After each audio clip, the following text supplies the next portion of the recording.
ಸರ್ವಮಂಗಳ ಮಾಂಗಲ್ಯೆ ಶಿವೇ ಸರ್ವಾತ್ರ ಸಾಧಿಕೆ ಶರಣ್ಯೇ ತ್ರ್ಯಂಬಕೆ ಗೌರಿ ನಾರಾಯಣಿ ನಮಸ್ತುತೆ. ಮಹಾರಾಜರ ರಾಜಲಾಂಛನ ಗಂಡಬೇರುಂಡ, ಮೈಸೂರು ಒಡೆಯರ ರಾಜಲಾಂಛನ ಗಂಡಬೇರುಂಡ. ಈ ಒಂದು ಒಳಗಡೆ ಏನಿದೆ ಆ ಒಂದು ಮೂರ್ತಿ ಕಾರವಾರ ಮತ್ತೆ ದ್ವಾರಕಾ ನಡುವಿನ ಸಮುದ್ರ ತಾಳದಲ್ಲಿ 600 ಅಡಿ ಆಳದಲ್ಲಿದ್ದಂತ ವಿಗ್ರಹನ ಬಲಗೈಯಲ್ಲಿ ಕತ್ತಿ ಡಮರುಗ ಅಮೃತ ಕಲಶ ಹಾಗೂ ತ್ರಿಶೂಲ ಇರ್ತಕ್ಕಂಥ ವಿದ್ಯಾ ಚೌಡೇಶ್ವರಿ ಅಂತಕ್ಕಂಥ ಹೆಸರಿನಿಂದ ಇರ್ತಕ್ಕಂಥದ್ದು. ಈ ಒಂದು ಕ್ಷೇತ್ರದಲ್ಲಿ ದೊಡ್ಡ ಚೌಡಮ್ಮ ಅಂದ್ಬಿಟ್ಟು ಇಲ್ಲಿ ಮಹಾಕಾಳಿ, ಮಹಾಸರಸ್ವತಿ, ಕೆಜಿ ದೇವಪಟ್ಟಣ, ಪುರಾಧೀಶ್ವರಿ, ದಕ್ಷಿಣಾ ಕಾಳಿ, ಅಭಿನವ ಶಾರದೆ ಅಂತಕ್ಕಂಥ ಹೆಸರು ಈ ಒಂದು ಪ್ರಚಲಿತ ದೇವರಿಗಿದೆ. ಈ ಕ್ಷೇತ್ರದಲ್ಲಿ ಒಟ್ಟು ಒಂದು 6 ಲಕ್ಷ ಭಕ್ತರು ಈ ಅಮ್ಮನವ್ರಿಗಿದ್ದಾರೆ. ಪ್ರತಿ ಭಾನುವಾರ ಅಕ್ಷರಾಭ್ಯಾಸ ಆಗುತ್ತೆ. LKG, UKG, PUC, SLC, ITI, MCA, MBA, BE, MBBS, IAS, IPS, KS, KES, ಹೊರದೇಶಕ್ಕೆ ವೀಸಾ ಬೇಕಾಗ್ತಕ್ಕಂಥವ್ರು ಕೂಡ ಮಕ್ಕಳು ನಾಲ್ಗೆ ಮೇಲೆ ಜೇನುತುಪ್ಪದಲ್ಲಿ ಬರೆದು ಹಯಗ್ರೀವ ಮಂತ್ರ ಹೇಳಿ, ಮಹಾಮೃತ್ಯುಂಜಯ ಮಂತ್ರ ಹೇಳಿ, ಇಲ್ಲಿ ಸರಸ್ವತಿ ಮಂತ್ರ ಹೇಳಿ, ವಾಗ್ದೇವಿ ಮಂತ್ರ ಹೇಳಿ ಮಾಡ್ಲಾಗುತ್ತೆ. ಅಮಾವಾಸ್ಯೆ ಮತ್ತೆ ಹುಣ್ಣಿಮೆ ಹಿಂದಿನ ದಿನ ಅರಿಶಿನ ಆರಿದ್ರ 127 ಸಾಲಿಗ್ರಾಮ ತೀರ್ಥ ಸ್ನಾನ ಆಗುತ್ತೆ. ಅದರಿಂದ ಸಕಲ ದೋಷಗಳಿಂದ ಅವರು ಪ್ರಾರಬ್ಧ ದೋಷದಿಂದ ಬಿಡುಗಡೆ ಆಗ್ಬೋದು.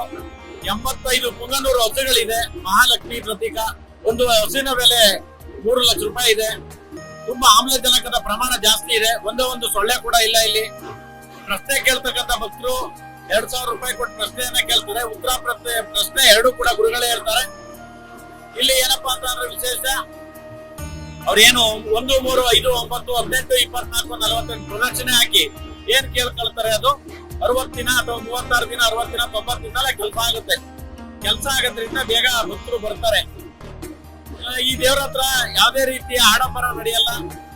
ತುಂಬಾ ಸಾತ್ವಿಕವಾಗಿ ನಡ್ಕೋಬೇಕಾಗತ್ತೆ, ಪರಿಶುದ್ಧವಾಗಿ ನಡ್ಕೋಬೇಕಾಗತ್ತೆ, ಸತ್ಯವಾಗಿ ನಡ್ಕೋಬೇಕಾಗತ್ತೆ, ಶ್ರಮದಿಂದ ನಡ್ಕೋಬೇಕಾಗತ್ತೆ.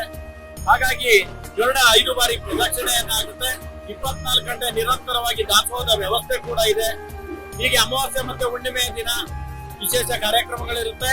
ಕೋಟಿ ಪುಷ್ಪಾರ್ಚನೆ ಆಗಿದೆ, ಸಹಸ್ರ ಕುಂಕುಮಾರ್ಚನೆ ಆಗಿದೆ, 1000 kg ಜೇನುತುಪ್ಪದ ಅಭಿಷೇಕ ಆಗಿದೆ. ಇವತ್ತು ಸಹಸ್ರ ಭಗವದ್ಗೀತೆ ಉತ್ಸವ ಆಗಿದೆ, ಶತಚಂಡಿಕಾ ಹೋಮ ಆಗಿದೆ ಇವತ್ತು. ಹೀಗೆ ಈ ಕ್ಷೇತ್ರದಲ್ಲಿ ಸಾಕಷ್ಟು ಶಕ್ತಿಯುತ ಜಾಗ ಆಗಿರೋದ್ರಿಂದ ಸಾಕಷ್ಟು ಭಕ್ತರು ಇಲ್ಲಿಗೆ ಬರ್ತಾರೆ. ನೂರಾರು ಮಕ್ಕಳು ಮೊಬೈಲು, ಟಿವಿ ಬಿಟ್ಟು ಸರಸ್ವತಿ ನಾಲಿಗೆ ಮೇಲೆ ನಲಿ ಅಂತ ಹೇಳಿ ಅವರ ಮೆದುಳಿನ 25 ದಶಲಕ್ಷ ನರಕೋಶಗಳಲ್ಲಿ ಸರಸ್ವತಿ ಸರಾಗವಾಗಿ ನಲಿತಕ್ಕಂತ ಕೆಲಸ ಈ ಕ್ಷೇತ್ರದಲ್ಲಿ ಆಗುತ್ತೆ. ಸಾವಿರಾರು ಭಕ್ತರು ನೋಡ್ತಾ ಇದ್ದೀರಾ ಇವತ್ತು. ಇದು ಒಂದು ನಂದನವನ, ಇದೊಂದು ದೇವಲೋಕದ ದೇವೇಂದ್ರನ ಆಸ್ಥಾನ ಕಂಡಂಗೆ ಕಾಣ್ತಾ ಇದೆ.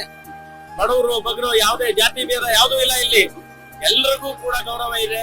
ಸುಭಾಷ್ ಚಂದ್ರ ಬೋಸ್, ನಾಲ್ವಡಿ ಕೃಷ್ಣರಾಜ ಒಡೆಯರು, ಬಾಬಾ ಸಾಹೇಬ್ ಅಂಬೇಡ್ಕರ್ ಸಾಹೇಬರು ಎಲ್ಲರಿಗೂ ಕೂಡ ತನ್ನದೇ ಆದಂತ ಗೌರವವನ್ನ ಈ ಮಠ ಸಲ್ಲಿಸ್ತಾ ಬಂದಿದೆ. ಸಿದ್ಧಗಂಗೆ ಸ್ವಾಮೀಜಿಗಳು, ಬಾಲಗಂಗಾಧರನಾಥ ಸ್ವಾಮೀಜಿಗಳು, ಹೀಗೆ ಅವರ ವೃಂದಾವನದಷ್ಟೇ ಶಕ್ತಿ ಶ್ರೀವಿದ್ಯಾ ವೃಂದಾವನಕ್ಕೂ ಕೂಡ ಇದೆ. ಹಾಗಾಗಿ ಏನು ಶಂಕರಾಚಾರ್ಯರು, ಶಾರದೆ, ಶ್ರೀವಿದ್ಯಾ, ಹಯಗ್ರೀವ, ಶನೇಶ್ವರರು ಇಲ್ಲಿ ಕ್ಷೇತ್ರಾಧಿಪತಿ, ದೊಡ್ಡ ಚೌಡಮ್ಮ ಶಾಸಕಾಂಗ, ಚಿಕ್ಕ ಚೌಡಮ್ಮ ಕಾರ್ಯಾಂಗ, ಸುಬ್ರಹ್ಮಣ್ಯ ಸ್ವಾಮಿ ಇದ್ದಾರೆ, ಪಂಡ್ರಾಪುರದಿಂದ ಬಂದಿರತಕ್ಕಂಥ ಪಾಂಡುರಂಗ ರುಕ್ಮಿಣಿ ಇದ್ದಾರೆ, ಹಾಗೆ ದೊಡ್ಡ ಚೌಡಮ್ಮ, ಚಿಕ್ಕ ಚೌಡಮ್ಮ ಇದ್ದಾರೆ. ವಿದ್ಯಾ ಚೌಡೇಶ್ವರಿ ಅಂತಕ್ಕಂಥ ಹೆಸರು ಇಡೀ ಪ್ರಪಂಚದಾದ್ಯಂತ ಪಸರಿಸ್ತಾ ಇದೆ. ಒಂದು ಕ್ಷೇತ್ರ ತುಂಬಾ ಮಹತ್ವವಾಗಿ ಬೆಳೆದಿದೆ. ದೇವರೆಂದರೆ ನಂಬಿಕೆ ಮತ್ತು ಶ್ರದ್ಧೆ, ದೇವಿ ಎಂದರೆ ಶಕ್ತಿ ಸ್ವರೂಪಿಣಿ, ತನ್ನ ಮಡಿಲಿಗೆ ನಂಬಿ ಬಂದ ಭಕ್ತರನ್ನ ಪೋಷಿಸುವ ಜಗನ್ಮಾತೆ. ಆದಿಶಂಕರಾಚಾರ್ಯರು ಸ್ಥಾಪಿಸಿದ ಮೊದಲ ಶಕ್ತಿಪೀಠ ಶೃಂಗೇರಿ ಶಾರದಾಂಬೆ ಆದರೆ ಅದೇ ಕ್ಷೇತ್ರದ ಮಹಿಮೆಯುಳ್ಳ ಮತ್ತೊಂದು ದೇವಿಯ ಸನ್ನಿಧಿ ಹಂಗರಹಳ್ಳಿ ಶ್ರೀ ವಿದ್ಯಾ ಚೌಡೇಶ್ವರಿ ಅಮ್ಮನವರ ಸನ್ನಿಧಿ. ಹೌದು, ಇಲ್ಲಿ ಪ್ರತಿ ಅಮಾವಾಸ್ಯೆ ಮತ್ತು ಹುಣ್ಣಿಮೆಯಂದು ಅರಿಶಿಣದ ಸ್ನಾನ ಮತ್ತು ಸಾಲಿಗ್ರಾಮದ ಸ್ನಾನವನ್ನ ಮಾಡಿಸುವ ಏಕೈಕ ದೇವಿ ಸನ್ನಿಧಿ ಹಂಗರಹಳ್ಳಿ ಶ್ರೀ ವಿದ್ಯಾ ಚೌಡೇಶ್ವರಿ ದೇವಿಯ ಸನ್ನಿಧಿ.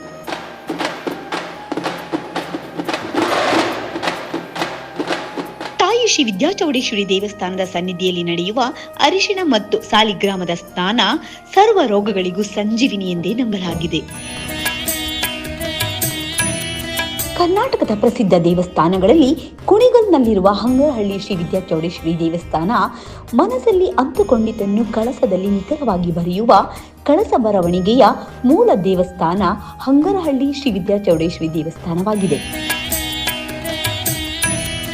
ಇದೇ ಜನವರಿ 17ರಂದು ಅಮ್ಮನವರ ವರ್ಧಂತಿ ಪ್ರಯುಕ್ತ ಚಂಡಿಕಾ ಹೋಮವನ್ನ ಸರ್ವ ಭಕ್ತರ ಸಮ್ಮುಖದಲ್ಲಿ ಸಾಂಗೋಪ್ಯವಾಗಿ ನೆರವೇರಿಸಲಾಗಿದೆ. ಅಮ್ಮನವರ ವರ್ಧಂತಿ ಪ್ರಯುಕ್ತ ನಡೆದ ಚಂಡಿಕಾ ಹೋಮ ಯಾಗದಲ್ಲಿ ಭಾಗವಹಿಸಿದ ಭಕ್ತರು ತಮ್ಮ ಮನದಾಳದ ಮಾತನ್ನ ನಮ್ಮೊಂದಿಗೆ ಹಂಚಿಕೊಂಡಿದ್ದಾರೆ. ಕಳಸ ಬರವಣಿಗೆ ಬರೀತಾರಲ್ಲ, ಆ ಕಳಸ ಬರವಣಿಗೆನ ನಾವು ನಿಜ ಅನ್ಕೋಬೇಕು. ನಮ್ದು ಇರೋದ್ನ ಇರೋ ತರ ಹೇಳ್ತಾರಲ್ಲ, ಅದು ಮಾತ್ರ ಆಶ್ಚರ್ಯ ಅಂದ್ರೆ ಆಶ್ಚರ್ಯ. ಈ ಭಗವಂತನ ದೇವಸ್ಥಾನಕ್ಕೆ ಎಲ್ಲಾ ಭಕ್ತಾದಿಗಳು ಬನ್ನಿ ಅಂತ ನನ್ನಲ್ಲಿ ವಿನಂತಿ. ಅಷ್ಟು ತುಂಬಾ ಇಟ್ಕೊಳ್ಳೋ ವಿದ್ಯಾ ಚೌಡೇಶ್ವರಿ. ಮುಂದಿನ ಸಲ ಬರುವಾಗ ದಯವಿಟ್ಟು ಭಕ್ತಾದಿಗಳು ಒಂದೊಂದು ಭಗವದ್ಗೀತೆನ ದೇವಸ್ಥಾನಕ್ಕೆ ತಲುಪಿಸಿ ಅಂತ ಹೇಳಕ್ ಇಷ್ಟಪಡ್ತೀನಿ. ಹರ್ಕೆದು ಹೇಳಿದ್ರು, ನಾವು ಫಸ್ಟ್ ಟೈಮ್ ಬಂದಿದ್ವಿ. ಒಂಥರ ಇದು ಅನ್ನಿಸ್ತು. ಎಲ್ಲ ದೇವ್ರ ಮೇಲೆ ಭಾರ ಹಾಕಿದ್ವಿ. ಗುರುಗಳು ಹೇಳಿದ್ದಾರೆ ಒಳ್ಳೇದಾಗ್ಬೋದು ಅಂತ ಬ್ಲೆಸ್ ಮಾಡಿದ್ದಾರೆ. ನಾವು ಮಂಡ್ಯ ಜಿಲ್ಲೆ ಕೇರ್ಪಡೆ ತಾಲೂಕು ಹೆಚ್ಚಾಬಾಳಿಂದ ಬಂದಿರೋದು. ನಮಗೆ ಭಾರಿ ಕಷ್ಟ ಆಗಿತ್ತು. ಅದು ತಿಳ್ಕೊಳ್ಳೋಕ್ಕೋಸ್ಕರ ಒಂದು ಹರಕೆ ಕಟ್ಕೊಂಡು ಹೋಗ್ತಾ ಇದ್ವಿ. ಮುಂದೆ ಒಂದು ಅನುಕೂಲ ಆಗಬೇಕು ಅಂತ ಅಂದ್ಬಿಟ್ಟು ದೇವರಲ್ಲಿ ಪ್ರಾರ್ಥಿಸ್ತಾ ಇದ್ದೀವಿ. ನೋಡೋಣ. ಲೋಕ ಸಮಸ್ತ ಸುಖಿನೋ ಭವಂತು ಎಂಬ ಮಾತಿಗೆ ಅನ್ವರ್ಥವಾಗಿ ಲೋಕ ಕಲ್ಯಾಣಕ್ಕಾಗಿ ನಡೆದ ಚಂಡಿಕಾ ಹೋಮವನ್ನ ಅನೇಕ ಭಕ್ತರು ಕಣ್ತುಂಬಿಸಿಕೊಂಡರು.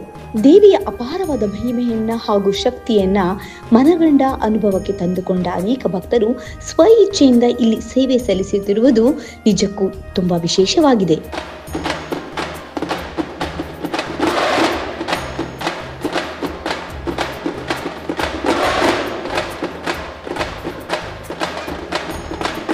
ವೀಕ್ಷಕರೇ, ಅಮ್ಮನವರ ವರ್ಧಂತಿ ಪ್ರಯುಕ್ತ ನಡೆದ ಚಂಡಿಕಾ ಹೋಮವನ್ನ ಕಣ್ತುಂಬಿಸಿಕೊಂಡ ಭಕ್ತರು ತಮಗಾದಂತಹ ಅನುಭವದ ಮಾತುಗಳನ್ನ ನೇರವಾಗಿ ನಮ್ಮೊಂದಿಗೆ ಹಂಚಿಕೊಂಡಿದ್ದಾರೆ. ಇದಾಗಿತ್ತು ಇವತ್ತಿನ ವಿಶೇಷ.